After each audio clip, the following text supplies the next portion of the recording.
Win big in 2023 with Team Sync from RotoBaller.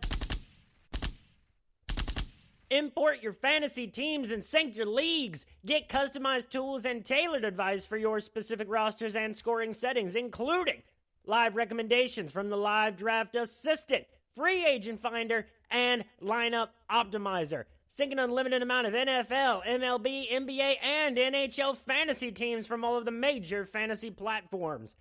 Get a discount for any premium pass using my promo code Knuckler, K-N-U-C-K-L-E-R. Rest in peace, Tim Wakefield. Just visit rotoballer.com/radio and start rotoballing like a boss. Makes a great Christmas gift for the rotoballer in your life. This podcast is also brought to you by Parlay Play Fantasy Sports. It's an awesome new DFS fantasy sports website. You go into contests, you pick a player prop parlay. It's a ton of fun. Use my referral code RotoBrady. Get yourself a deposit bonus. Thanks to them for bringing you RotoBaller's official MMA podcast, Tap That. This is RotoBrady Grove bringing you episode 112 of Tap That. We've got UFC Vegas 80 this weekend.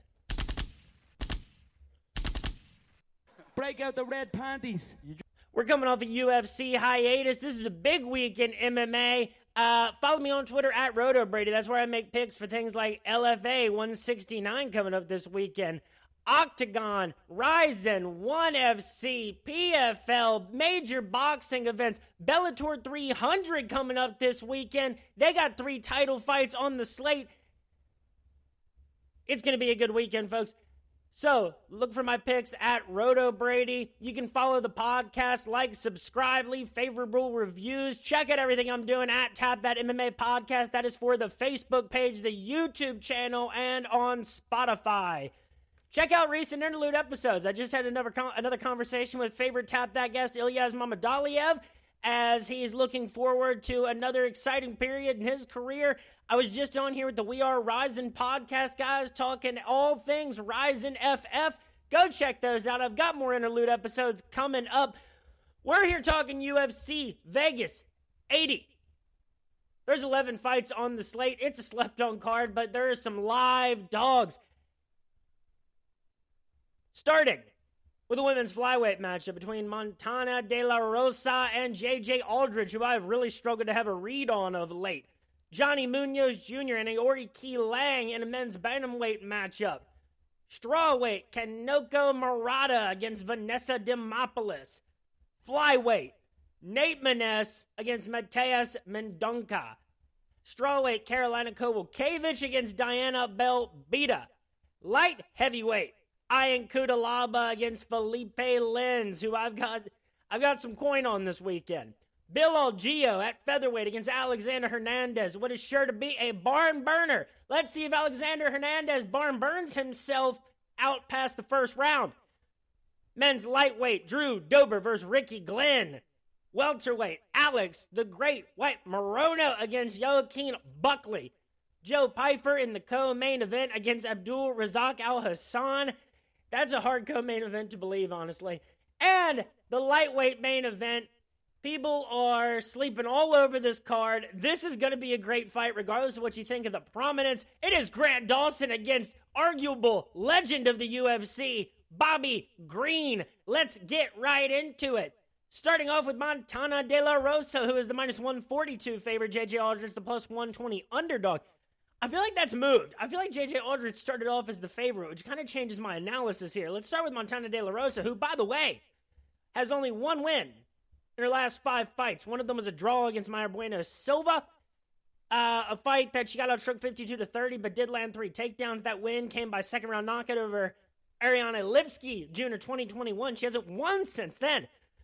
2 straight losses to Macy Barber by unanimous decision. She landed only 14 strikes, and then she got subbed early in round 2 against Tatiana Suarez in a fight that's only 15 strikes landed.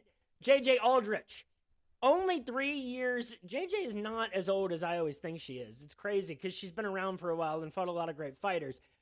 J.J. quietly has won 4 of her last 6 fights. against Courtney Casey by split decision, where she landed 4 takedowns. Vanessa Demopoulos, who she outstruck 93-70. Jillian Robertson by unanimous decision.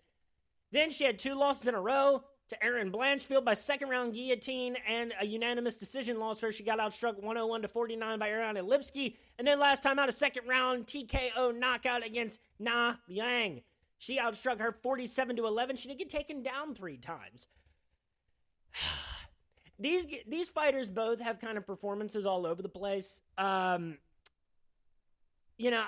think that I would go probably with whoever was the underdog in this fight. I think that, like, when I thought JJ was the favorite, I thought maybe people were catching on a little bit. I've been burned by JJ Aldrich in the past to no fault of her own. She's done more winning than I thought she would, but she keeps, these are 2 fighters that ultimately, particularly, like, when they win, for the most part, ends up going to the judges' scorecards. It's just Montana has done so little winning since, June of 2019, February of 2019. I think ultimately JJ Aldrich has the more impressive run in the UFC, the most impressive, last 5 or 6 fight stretch, despite the difference in the results when they fought Ariane Lipsky. I think ultimately I'm going JJ Aldrich. I think this is at least a 50-50 fight, so give me plus 120 all day. Hit it. And I would say the best prop would be JJ Aldrich by decision. I'm recording this on Wednesday night, not seeing a prop odd for that. So I would go Aldrich by decision, and then I would go Montana by decision. If this moves again for some weird reason, take whoever is the underdog in this fight. I think it's too close to give definitively to one fighter over another. Next up, we got Aori K. Lang and Johnny Munoz. And where is this? Aori, the minus 115. Favorite, Johnny Munoz, the minus 105 underdog. I love Aori K. Lang. If I am correct, Aori might have been one of these guys from WLF Wars. Yes, he was. I love that organization, and what success there means moving forward. Although some of the fighters haven't done so well moving forward. I just tend to like those guys. Who knows? I like representation from other parts of the world. Y'all know that about me. Let's start with Aori. Only 2 wins in his last 5 fights. Granted, at bantamweight, wins over Jay Perrin, Cameron Ellis, who he knocked out in the first round. It was a close fight with Jay Perrin. He did get outstruck 88-72 and taken down 3 times. Still won by unanimous decision. The losses came to Jeff Molina by unanimous decision. He still landed 116 strikes and 3 takedowns. Cody Durden. These are all close statistical fights for the most part, unless there's a finish. He did get knocked out last time out, June of this year, against Ayman Zahabi. Johnny Munoz, on the other hand, they were both born in 1993. Johnny Munoz coming off a unanimous decision loss. Not that impressive of one. 50 strikes to 18 for Daniel Santos, 3 takedowns to 1. Like I said, that was June of this year. His last win was against Ludwig Sholinian, November 2022. Ludwig, I believe, the Ultimate Fighter veteran. And he outstruck him 78-56, 2 takedowns to 0. His losses came to Nate Maness, Tony Gravely, and Daniel Santos. That's a tough one. Johnny Munoz, again, I think that this is a really close fight. And I think that obviously the odds reflect that. I think that you go with whoever is the underdog in this one. And I'm seeing Pick'em at minus 112 each for both of these guys in a couple of places. I think whoever you get here as the underdog, I think that is the move. Right now I'm seeing Johnny Munoz Jr. I think this really is about a 50-50 fight. They each have 1 decision victory and 1 finish. I don't know. I don't even feel comfortable picking a prop here. Munoz has been I don't think Aori subs him. I think that if either of these 2 fighters get a finish, it's probably a knockout. I'm probably not going to pick a method of victory here. I would say that, I guess by decision. I think if you're going with a knockout, I do think that you go Aori K. Lang, though. I think that most likely, that's the single most likely route to victory. if it's pick'em, I still would probably go Johnny Munoz Jr. I think there's just been a little more consistency over very similar stretches for those two fighters. Next up, we got Vanessa Demopoulos and Kanako Murata. If I recall, Murata is a pretty heavy favorite, and she is at minus 340. Demopoulos, the plus 270 underdog. That makes sense, and let's get into why. Demopoulos, who I love, Invicta veteran, 3 out of her 4 fights, last 4 have been wins. She started off 0-2 in the UFC to Corey McKenna and JJ Aldrich. But then 3 straight wins, a first-round armbar over Silvana Gomez-Juarez, then 2 straight decision victories over Jenu Frey and Maria Oliveira. Close striking numbers there, but ultimately, she keeps it well-rounded. She landed a combined 3 takedowns and a combined 121 strikes, and even got a knockdown against Maria Oliveira. She did lose her last time out, though, to Karolina Kowalkiewicz, and got pieced up 139-68. Murata lost her last fight. Unfortunately, it was June of 2021. I am diverting to Tapology briefly. By the way, Murata, 12-2 as a professional, 30 years old. She went to Nihon University. I believe she was a wrestler there. That's awesome. That was her only loss, too, since the Ryzen World Grand Prix in 2016 to Rin Nakai by rear naked choke. That's, that was her only loss before Virna Jandiroba, which she lost via arm/shoulder injury, doctor stoppage, June of 2021. It has taken that long for her to get back in the realm of professional competition. Before that, she had a great win streak in the likes of Pancrase, Deep, Ryzen. I love those organizations. 2 straight wins in Invicta over Liana Perozin and Emily Ducote, and then won her UFC debut against Ronda Marcos by unanimous decision. I think you have to favor Murata here. It's hard with the lack of activity. She's coming off a hiatus. I mean, I want to go Murata here, if not just for the nod to the Ryzen, Deep, and Pancrase portion of the world. And it's hard to even blame that last loss of Murata. It was a brutal injury that, and ultimately, Demopoulos, I think, has shown that she is still below a certain level. I think Jenu Frey and Silvana Gomez-Juarez might be the absolute, peak of what she's able to beat at the UFC level.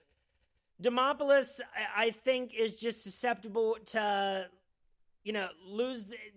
I think the striking will be close, the numbers, but ultimately, I think Murata is just the better grappler of the two. So I'm going to go Murata here, winning about, 70 to 75 of these fights out of 100. So I don't feel great about, either as a straight-up victor. And then I would possibly go, Murata by decision. But Demopoulos by submission, which, again, the prop odds are not out yet, crazily. But I think Demopoulos by submission, I think, is probably the sleeper prop of the two. And that is going to be if Murata's lack of activity in that hiatus is a bigger factor in the rust than we're giving credit for right now. But that's an interesting fight, and that should be a great grappling match. Next, we got Nate Maness and Mateus Mendonca. Mendonca is the minus 250 favorite. Maness the plus 205 underdog. I've got money on Nate Maness as well this weekend. Let's start off with Mateus Mendonca. 10-1 as a professional, 24 years old, 6 wins inside the distance, 3 by knockout, 3 by submission, and 3 by decision. His only loss in his career is by unanimous decision to Javid Basharat. Nate Maness, I have to say, though. Nick, one comment, man, one comment. No, don't be scared, homie. No reason to be scared, homie. You've been around the block. Let's keep talking about Mateus, though, real quick. So, won on the Contender Series. It was a first-round knockout over Ashik Ajim back in September of 2022. I'm not going to hold losing to Javid Basharat by decision too strongly against him, just for the fact that that is how a lot of people, or that's the result that a lot of people are going to face facing either of the Basharats. I am concerned about the quality of opponents that he fought up till this point. like 6-1 record for Ajim. 21-5-2 is the most experienced opponent that he's fought before Javid. 21-5-2 for Pedro Nobre and Future MMA 12 back in October of 2020. It's been opponents with very limited records and organizations that carry some weight, but not as much. It's not the same as beating a 3-0 opponent in the LFA or the Cage Fury ranks by any means. Next up, Nate Mayhem Maness. I love this guy. He has lost 2 in a row, but that'll make sense here in a second. Started off in the UFC with a 3-fight winning streak. He had been in the organizations like TKO. That's probably the most highfalutin one. HR MMA as well. He beat Johnny Munoz Jr. in his UFC debut by unanimous decision. And statistically, Nate Maness is a guy that can beat you without lighting it up, because then he got 2 straight second-round finishes by rear naked choke and knockout over Cool Hand Luke Sanders and Tony Gravely. He's lost 2 in a row, but he got dominated by Umar Nurmagomedov, and he lost by a first-round guillotine choke to Tygir Ulambekov. And how did Mateus lose that last time out? Yeah, I don't exactly know, again, how this one goes. I will say that, let's see. Mateus, 3 of his last 4 wins have been inside the distance, and indeed in the first round. In fact, all of his inside the distance victories have been in the first round. He's kept it really well balanced. Here's the thing, though. Nate Maness, he wins this fight 45 times out of 100. I think that his record and the fighters that he has lost to are meaningful enough for me to say that he is not as much of an underdog in this fight as the odds makers would have you believe, especially just for a guy who has 1 victory in the Contender Series level. Lost in, you put up a little bit more of a fight against Javid Basharat. Maybe. I'm just not impressed with everything that he did before that. So, Nate Maness plus, 205, absolutely all day, hit it. Break out the red panties. Yeah, that's one of my locks of this weekend for sure. I think that Nate Maness plus 205 is an excellent value.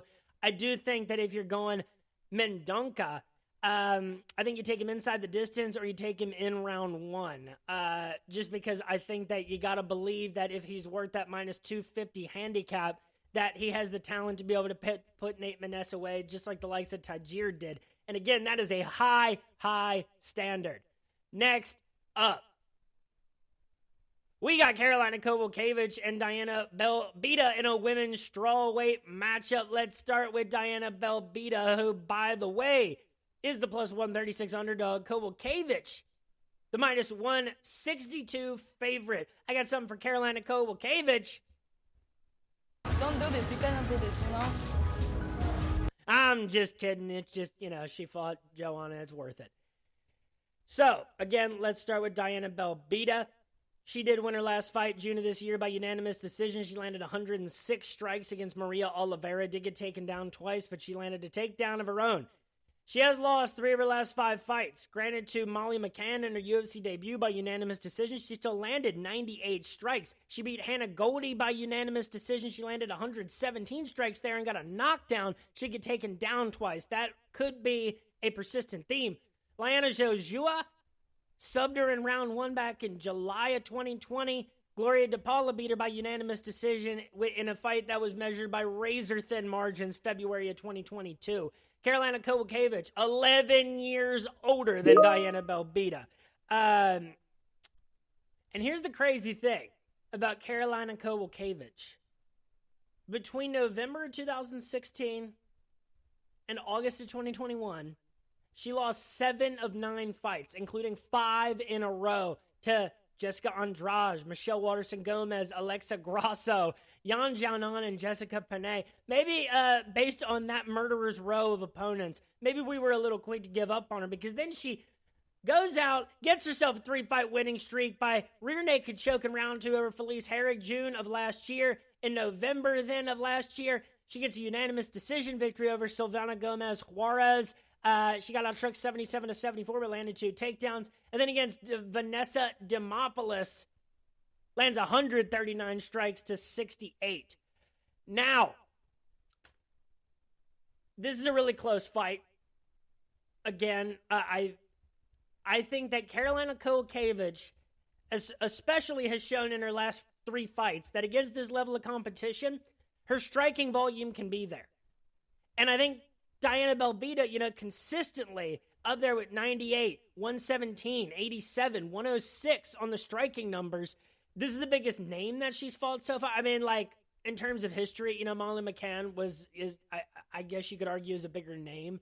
I think Karolina Kowalkiewicz is going to keep these striking numbers close.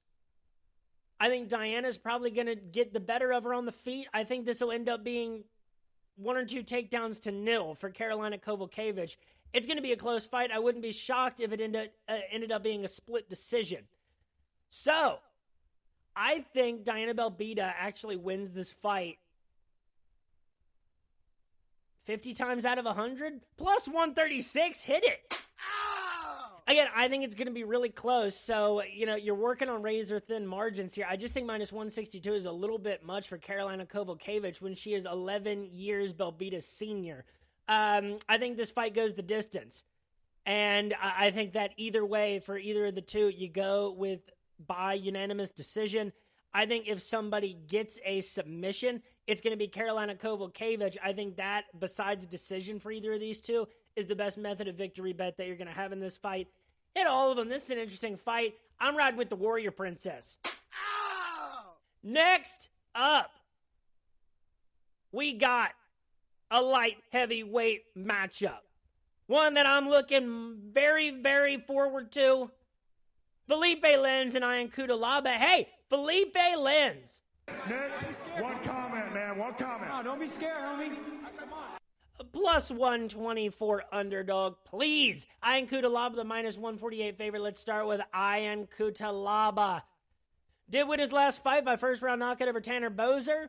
I love Tanner Boser, but that just doesn't mean a whole lot nowadays. Even, the way he looked against Alexa Kimura's last time out. Look, I'll give this to Ian Cutelaba. He hasn't had it easy for a long time. My God, let's go all the way back to April of 2019. He stayed active. I mean, even before that. Losses to Misha Serkinov, Jared Cannonier, Glover Teixeira, a win over Khalil Roundtree, 2 losses in a row, and this one had started to get rough. Against Magomed Ankalaev, 2 first-round knockouts in a row. He had that draw with Dustin Jacoby. He landed 9 takedowns there, and it was a split draw where Dustin Jacoby, did his boxing thing on the feet, but just couldn't stop 9 takedowns, and ultimately that leads to a draw. He gets a win over Devin Clark, then loses 3 in a row. And that was the last, big takedown performance by Ian Cutelaba because he landed 8 against Devin Clark. And look, the 3 in a row that he lost most recently from May of 2022 to November of 2022. 2 first-round submissions to Ryan Spann and Johnny Walker, and a second-round knockout to Kennedy and Chekwu. Felipe Lins. I love this guy. He's 8 years older than Ian Cutelaba. He will have a 3-inch reach advantage. And this is the rough part, all right? I got to logic my way to this. But Felipe Lins has never been taken down in the UFC. He started off on a 2-fight losing streak, and that was at heavyweight. In 2020, losses to Andrei Arlovsky and Tanner Boser. Comes down to light heavyweight. Wins 3 in a row. Marcin Prachnio. He outstruck him 74-64, but he landed 4 takedowns against. OSP, he beat him in the first round, February of this year. Made quick work of him. And then Maxime Grishin, he outstruck 45-41 and landed 1 takedown against. I think that, and I even got Felipe Lins at a better number than plus 124. This is a 50-50 fight. I would even maybe give the nod here 55 out of 100 to Felipe Lins. I think as a well-rounded mixed martial artist, he absolutely has Ian Cutelaba beat. I don't think Ian Cutelaba is going to be able to get off his 8 or 9 takedowns. And I think once you get down to light heavyweight, Felipe Lins has done a very good job at stifling his opponent's offense on the feet, limiting them, slowing the pace down of the fight to his pace. I think that this is a fight that Again, this could end up being a split decision. Wouldn't shock me at all. But I got Felipe Lins winning this 29-28. Give me Felipe Lins by unanimous decision. If Ian Cutelaba, I think if there is an inside the distance victory here, it'll be Ian Cutelaba by knockout. But ultimately, I can't, at a certain point, the win over a Tanner Boser that at this point has looked, as not good as he has in the UFC. I believed in him a lot more early in his days at heavyweight. I think that there's a big gap there between beating the likes of Devin Clark, 2 years ago now, and Tanner Boser. I do not take away from the fact that he has fought some really tough dudes. But Felipe Lins just keeps getting more comfortable in the UFC. Felipe Lins, plus 124. Hit it. This is one of my locks of the card. Ow! Next up, we've got a featherweight matchup between Alexander Hernandez and Bill Algeo. Alexander Hernandez, the plus 114 underdog. Bill Algeo, the minus 135 favorite. Now, some people that I love to interact with on Twitter have correctly been pointing out the issues in Alexander the Great Hernandez's head and heart this week. And so to Alexander Hernandez this week, before I even get into the analysis, just as a reflection on some of your past performances. Don't do this. You cannot do this, Let's start off with Bill Algeo. Winner of 3 of his last 4. Good opponents, really. I mean, losses to Brendan Loughnane in the Contender Series. He still landed 147 strikes in that fight. Landed 89 in a loss to Ricardo Lamas. He did get taken down a combined 8 times in those fights. Spike Carlisle took him down 4 times, but he did outstrike Spike 70-23, getting the decision in his first UFC victory back in November of 2020. Then a loss to Ricardo Ramos. He took him down 8 times. He still outstruck Ramos 76-53. Then the winning began. Unanimous decision over Joanderson Brito, outstriking him 59-40, 2 takedowns apiece. And this is, it helps when Bill Algeo stopped getting taken down so many damn times per fight. Beat Herbert Burns, who I think has fallen off the face of the earth since some of these losses. He beat him early in round 2. It wasn't a high-activity fight. But 28-10 on the striking for Bill Algeo and gets the knockout in the second round. Lost to Andre Touchy-Feely, the man with the worst nickname in all of the sport.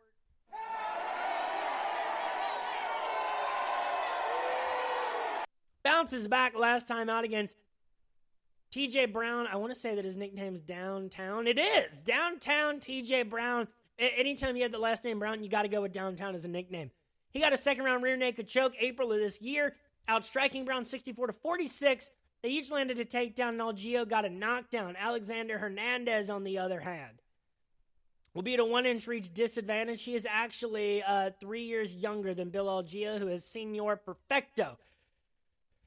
Now, Hernandez has really struggled to get any semblance of consistency. I mean, started off great in the UFC. 2 straight wins over Beneil Dariush and Olivier Aubin-Mercier, who has since, I believe, won about $500 million winning PFL competitions. Then he got knocked out against Donald Cerrone. Then a win against Francisco Trinaldo. Gets knocked out by Drew Dober. Knocks out Chris Grutzmacher.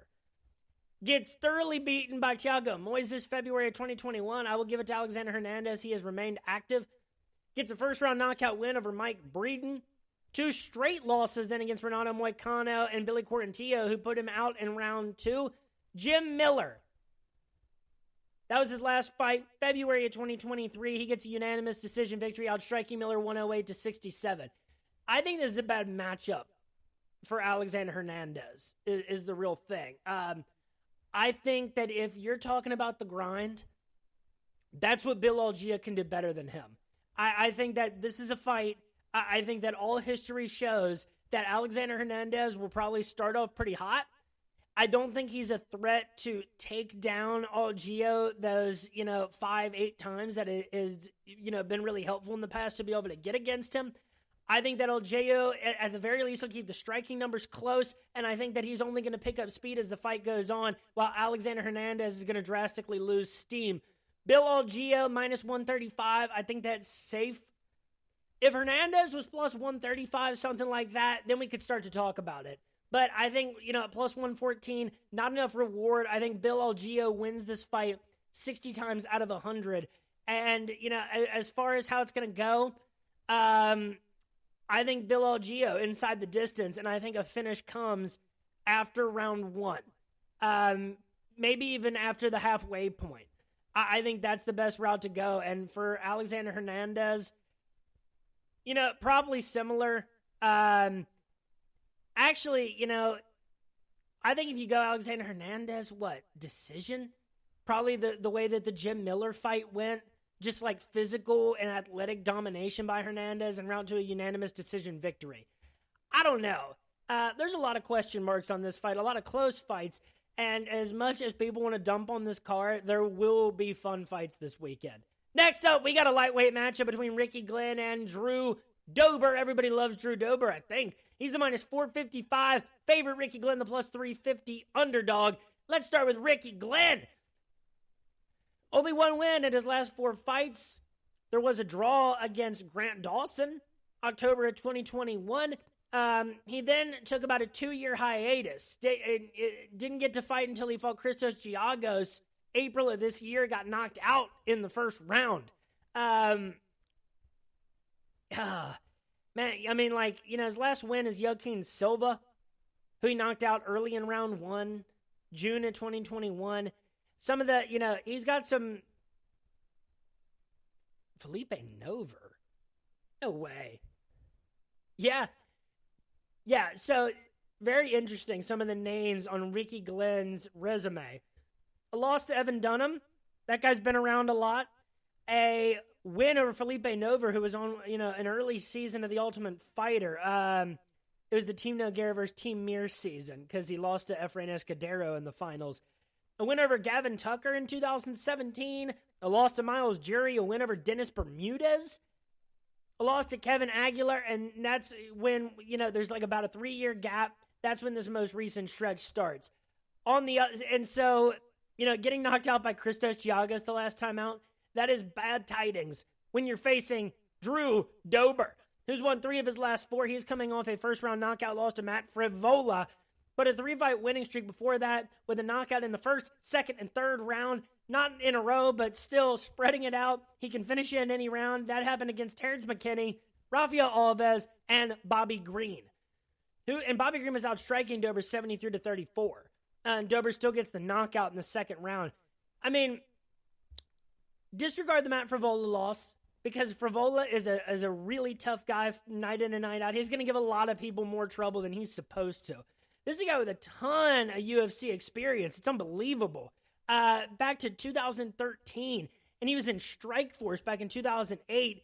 Names on his resume: Jamie Varner, Efrain Escudero, Scott Holtzman, Olivier Aubin-Mercier, but then, wins against Frank Camacho, John Tuck, Marcelo Bolo Reyes, Nasrat Haqparast, Alexander the Great Hernandez. His 3 losses before Matt Frivola were Beneil Dariush, Islam Makhachev, and Brad Riddell. Look, I like Ricky Glenn, and I think that this is a fight that's, well designed to be, a good matchup. I think that, unfortunately, Ricky Glenn can't do anything that Drew Dober isn't going to make him pay for. I think that Drew Dober wins this fight probably 80 times out of 100. 85 for Ricky Glenn to have to step away for a period of years, come back, and then getting knocked out by Christos Giagos. Bad tidings when you're facing Drew Dober. So I think Dober wins this fight about 80 to 85 times out of 100. I am not touching a straight-up victor here. But Dober by knockout, minus 175 all day. Hit it. And Dober in round 1, that's plus 145. I think that makes the most sense. If you are going with Ricky Glenn, you go with Glenn by decision. That is plus 800. But is that what you do? Yeah, I don't think he knocks Drew Dober out. I think Ricky Glenn to get this victory, I mean, what? He's not going to take him down 4 times like he did against Gavin Tucker. I think he'll just have to, keep it close and not get knocked out. I don't think it's well suited for Ricky Glenn.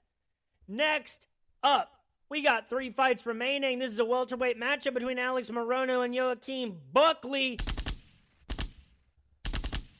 Buckley and Abdul Razak Al Hassan, two guys, in the latter half of this card that are known for their highlight reel finishes. Let's start with Alex Morono, who, by the way, is the plus 142 underdog. Buckley, the minus 170 favorite. Why am I not even seeing odds?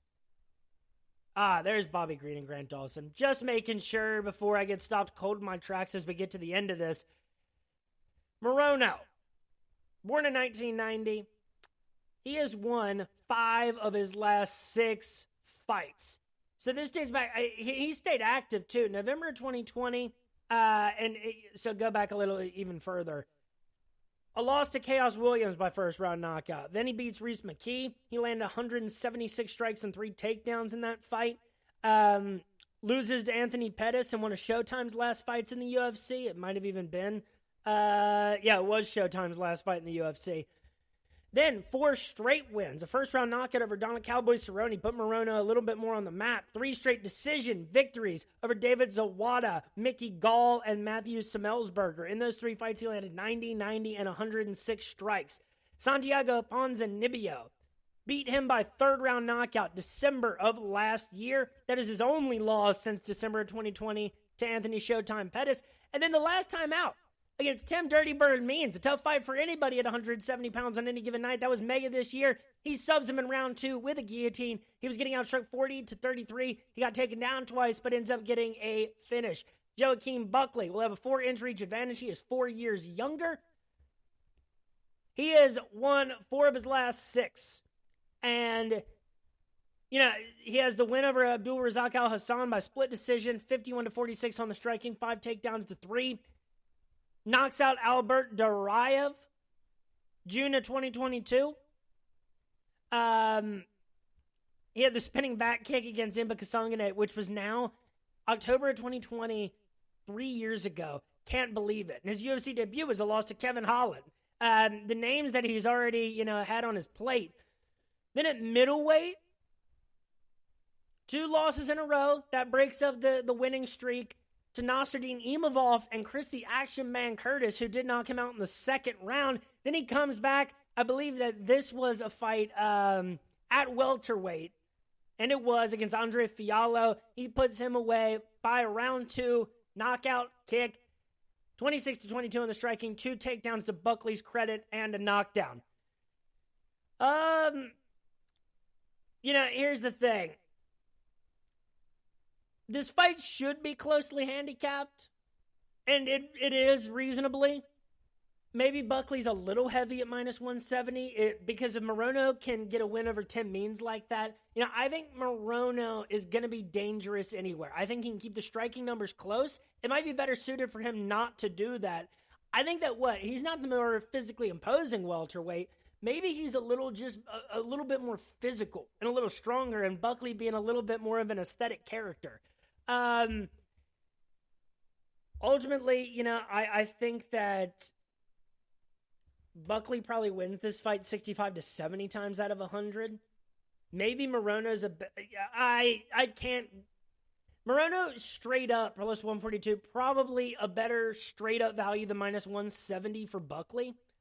I think that if Morono does get the victory, probably comes by decision. And let's see if we got that. Morono by decision is plus 300. Solid value. I think the real one here is Buckley by TKO knockout, minus 105. I think that's by far the most likely individual method of victory. Hit that at minus 105. I think that this fight is really going to be interesting, and I'm going to be rooting for Joaquin Buckley because I think that's more of an interesting victory and a more interesting guy to see move up the ranks at 170 pounds. Next up, the co-main event of the evening. It is Joe Pyfer against Abdul Razak Al Hassan. Doesn't make any sense. I would much rather see Alex Morono and Joaquin Buckley or Drew Dober and Ricky Glenn as the co-main event. But here we are. Abdul Razak Al Hassan, the plus 320 underdog. Joe Pyfer, the minus 410 favorite. Let's start with Joe Pyfer then. 3 wins in a row, 3 knockouts, 2 in the first round, 1 in the second. That's hard to say. He lost his Contender Series debut and then bounces back, gets a knockout against Ozzy Diaz July of 2022. He lost that debut to Dustin Stoltzfus. Last 2 times out, he knocked out Alan Amadovsky in the first round and Gerald Mearshart in the first round. Nick, one comment, man. One comment. No, don't be scared, homie. Kind of hard not to be scared when you can put away a dog like Gerald Mearshart in the first round. Abdul Razak Al Hassan, on the other hand, 11 years older than Joe Pyfer, born in 1996. Pyfer will also have the 2-inch reach advantage, which is kind of surprising when you just think about Abdul Razak Al Hassan. This guy just has done so much losing. He was on a 3-fight winning streak even. December of 2017 to September of 2018. 3 first-round knockouts over Sabah Hamasi.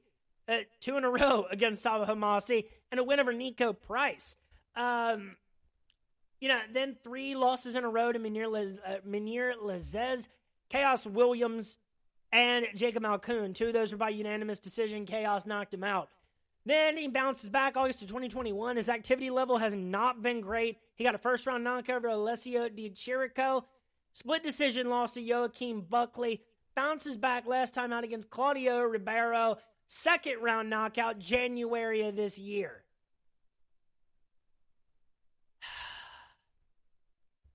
It's just crazy, right? Because, Buckley didn't put Abdul Razak Al Hassan away. Malkoon didn't. He did take him down 8 times. Most of his losses have not been... He's got 1 loss by knockout to Chaos Williams. But it is really, really hard to not see Joe Pyfer doing that to him. The Gerald Mearshart, you do that to Alan Almadovsky, awesome. You do it against Gerald Mearshart, I look at you in a whole different light. Joe Bodybags Pyfer is on his way up. I think he deserves to be a heavy favorite. I think minus 410 is a lot for a guy like Abdul Razak Al Hassan, who's coming off a win, who has so much UFC experience against strong competition. I am not, maybe Abdul Razak Al Hassan wins this fight 30 to 35 times out of 100, just because of the factors that I just listed. And to Abdul Razak Hassan, I will say, Nick, one comment, man. One comment. No, don't be scared, homie. Come on. If it's been hard to knock out Abdul Razak Al Hassan. It's taken a guy like Chaos Williams to be able to do that. I think if you're betting Abdul, I think you probably have to go by knockout, right? That's how his last... Oh, God. That's how all of his wins at the UFC level have come, is by knockout. I think that this fight is not going the distance. I'm sure the odds reflect that. They do. Under 1.5 round is minus 210. Fight doesn't go to decision is minus 650. That should tell you everything you need to know. Al Hassan by TKO knockout plus 450. If you're going Al Hassan, you might as well take him by TKO knockout because that's how he's winning it. Ultimately, I think Pyfer being on his way up, Al Hassan not necessarily on his way down. He's just always teetered at a certain level and hasn't been able to get over the hump. Pyfer by TKO knockout, minus 175, all day, hit it. Ow! That's how you get your money on body bags this weekend. And now, folks, we are to the main event of UFC Vegas 80. It's Grant Dawson versus Bobby Green. Break out the red panties. Let's start with Grant Dawson. There's less to say, even though he is the minus 410 favorite, Bobby Green being the plus 320 underdog. Again, I'll start with Dawson. Amazingly, Dawson is 21-1 in his professional career. This is a matchup between the number 9 and the number 16 lightweights in the world, according to Tapology.com. Dawson's only pro loss is to Hugh Pulley in KC Fighting Alliance back in 2016 by first round knockout. Even his only amateur loss is back in 2012. This guy is only 29 years old. He has one non-win at the UFC level. And he came in, through the Contender Series and KC Fighting Alliance. his only non-win is a majority draw against Ricky Glenn, who's on the card. It was a close fight, 28-24 on the striking for Glenn, 3 takedowns for Grant Dawson. And I think...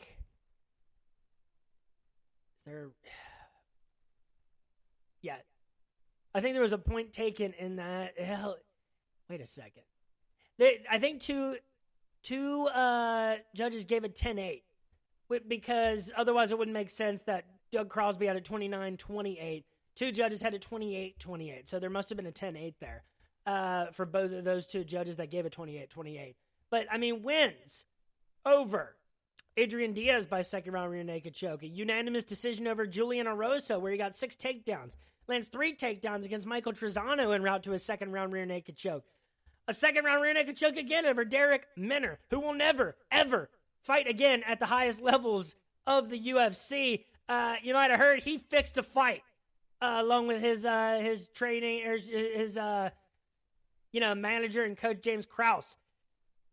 Unanimous decision victory July of 2020 against Nad Narimani. 53-31 on the striking. 2 takedowns for Dawson to nil. Gets a third round knockout over Leonardo Santos. Then the draw against Ricky Glenn. Then we hop to April of 2022. Again, 2 third round rear naked chokes in a row after getting 3 straight in the second round. So he loves the rear naked choke. He got that over Jared Gordon, who he took down 7 times, which is super impressive to be able to do against Jared Gordon. And by the way, if you haven't seen the footage of Jared Gordon getting jumped by some street thugs and giving them the business, go check that out. It's a bucket of laughs. Then, a third round rear naked choke over Mark Madsen, the Olympic wrestler, who he outstruck 33-15, got a knockdown against 2 takedowns. Then his last time out against Damir Ismagulov, a guy who I kept wanting to believe in.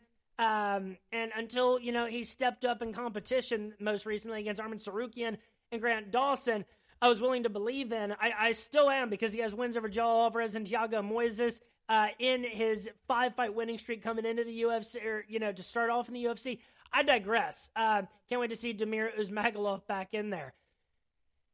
But he outstruck Ismagulov 30-13 and took him down 3 times. Now, Bobby King Green. Born in 1986, he is 8 years older than Grant Dawson. He'll be at a 1-inch reach disadvantage. So many fights for Bobby Green. I mean, my God, he's had affliction fights, for God's sake. He fought Dan Lozon in 2009 in affliction. That's a throwback if I've ever heard one. A handful of fights in Strikeforce. Wins over Jacob Volkman, James Krause, Pat Healy, Josh Thompson. He's fought and lost to Edson Barboza, Dustin Poirier, that was a draw. Drakkar Klose, Francisco Trinaldo. Wins over Lando Veneta, Clay Guida, Alan Patrick. Losses to Thiago Moises and Rafael Fiziev. 2 wins in a row then, November 2021 to February of 2022. He's remained super, super active. You love to see it. A knockout over Ali Quinta and a unanimous decision over Nasrat Haqparast, against whom he landed 188 strikes to 76. Then, 2 losses in a row, 2 knockouts against Islam Makhachev and Drew Dober, February and December of 2022. And then that no contest against Jared Gordon. A lot of people thought Bobby Green was winning that fight. At the time that it was stopped, I would agree, but I definitely don't think that Jared Gordon was out of winning that fight 29-28. It doesn't really matter, And then his last time out, July of this year. And here's the crazy thing just to point out. Bobby Green has never been submitted in the UFC. That is insane. Especially when you fought Islam Makhachev. Moises, Guida, Poirier, Barboza, just for that never to have happened against so many great fighters is amazing. Last time out, he lands 137 strikes to 54 against Tony Okwa Ferguson. Gets a arm triangle sub in the 3rd round. He subbed Tony Ferguson. I don't know what the hell to make of that fight for comparison purposes.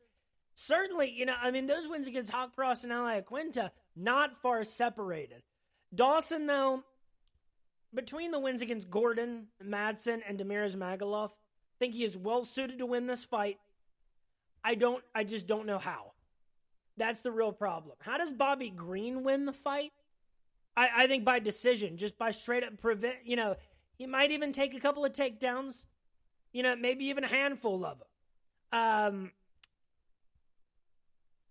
But I think if Bobby Green wins this fight, it's going to be by unanimous decision and probably landing, north of 100 strikes easily is probably what that's going to have to take. Green by decision plus 1,000. That is worth some pocket change.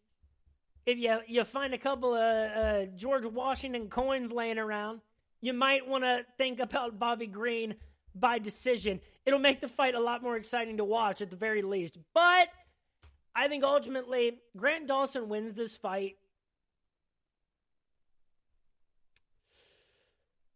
Just on the takedown ability alone, the trajectory, the comparison of the quality and the meaningfulness of their last 3 wins, I give it all to Bobby Green for being active. But Grant Dawson hasn't been inactive enough for me to get turned off by it. I think Dawson by submission makes sense. Ultimately, I think this is a fight that he just controls and probably wins by unanimous decision. Let's take a look at the numbers, see what the better value is. So Dawson by submission, plus 120. By TKO knockout, plus 400. And by decision,